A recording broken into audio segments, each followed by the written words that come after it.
If you came across this waterfall, how would you photograph it?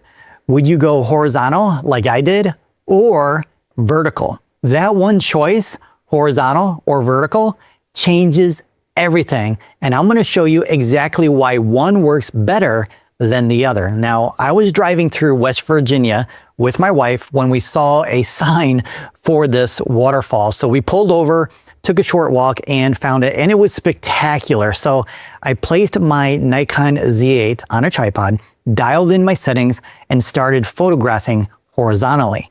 But after I created this image and reviewed it, something just felt off, even though I had that silky smooth water effect that I wanted with the 1 second exposure that I dialed in. And it was obvious the waterfall was the star or the hero of the image, and I had multiple layers with the foreground and trees in the background, but something was still wrong. So I looked beyond my camera at the actual scene, and there was much more foreground that I could have included to add more layers and depth. But the biggest thing I noticed was the reflection of the waterfall in the river. Plus, there was this swirling action as the water moved around the rocks, and that motion added additional visual interest.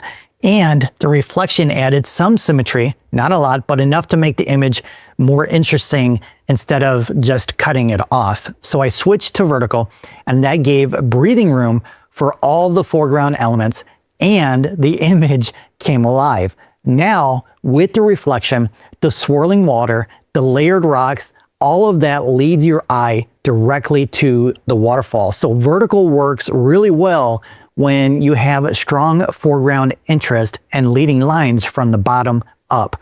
Horizontal works when the scene is wide and sweeping. So next time, try both, and you might be surprised at which one is better. And boom, how awesome is that? I love it.